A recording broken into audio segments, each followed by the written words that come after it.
Welcome to the Explainer.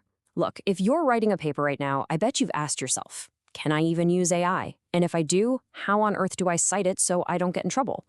Well, today we're cutting through the noise and getting the official answers straight from the source, the APA style guide. This is the question on every student's and researcher's mind, right? These tools are incredibly powerful for things like brainstorming or getting unstuck, but actually using them in your academic work, it can feel like you're walking a tightrope. So what's the official word? The great news is we don't have to guess. The American Psychological Association, yep, the APA, has been all over this. They've actually released some really clear official guidance to help all of us navigate this brand new territory.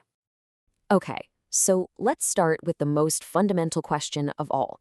Before we even get to the how to cite, we've got to understand the if. Is using AI in your paper even allowed in the first place?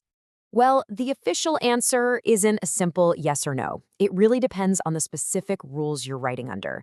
But let's get one thing crystal clear right from the start. Taking a paper written entirely by AI and slapping your name on it is always considered academic misconduct. No gray area there. So who actually has the final say? Here's the deal. The APA guidelines are just that, guidelines. The rules that really matter are the ones set by your instructor, your academic department, or maybe the journal you're submitting your work to. Whatever their policy is, that's the law. Always check with them first. All right, let's say you've gotten the green light. You're allowed to use AI. What now? Well, there are some major ethical responsibilities that come with it. These are the absolute ground rules you have to follow. You know, all of the APA's principles really boil down to one single idea: accountability. First off, an AI cannot be listed as an author. Why? Because you, the human, are 100% responsible for every single word in that paper. That means you have to be totally transparent about using it, and, this is the big one, you have to meticulously fact-check everything it spits out. And this is exactly why that verification step is so critical.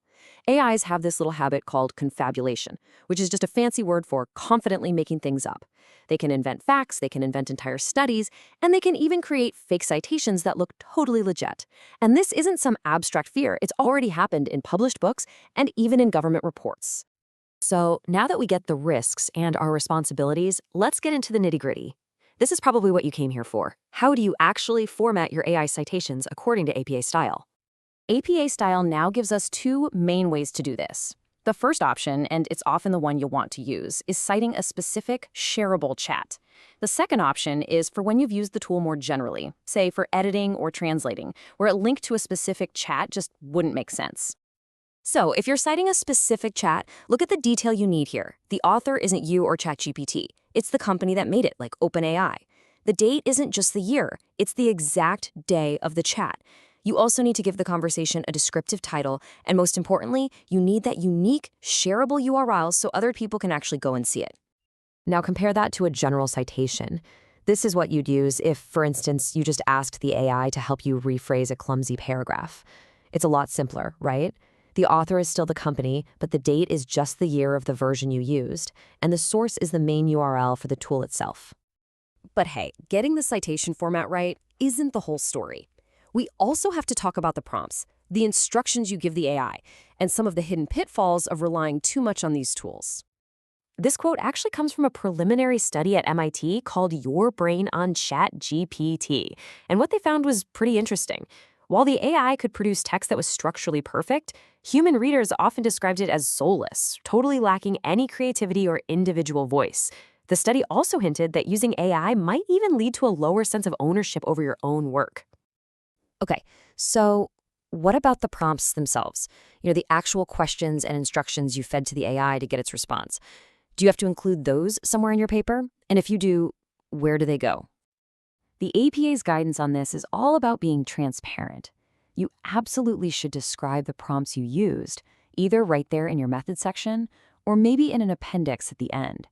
But, and this is important, they do not belong in your reference list, because they just don't fit that standard author, date, title, source format. So we've covered when and how you should cite AI, but it's just as important to know when you don't need to. The APA actually points out two key exceptions where a citation isn't necessary at all. First step, if you're just using an AI tool to find articles or information, you basically treat it like a search engine. I mean, you don't cite Google when you use it for research, right? Same idea here. You don't cite the AI. You find, read, and then cite the actual original sources it led you to, after, of course, you've made sure they're real. And the second exception is for AI features that are already baked into the software you use every day. Think about the grammar suggestions or the editing features in something like Microsoft Word's Copilot. Those are treated just like a basic spell checker. No citation needed. So, what does this all come down to? It's pretty simple, really. AI, for all its amazing power, doesn't get you off the hook. In fact, it actually increases your responsibility. The ultimate accountability for your work's accuracy, its integrity, and its originality, that still rests 100% with you, the human author. And that really leaves us with a final, pretty big question to think about. As these incredible tools become more and more a part of how we write, we have to ask ourselves, is the convenience worth the trade-off? Is it worth the potential decreased sense of ownership over the very ideas we create? Something to chew on.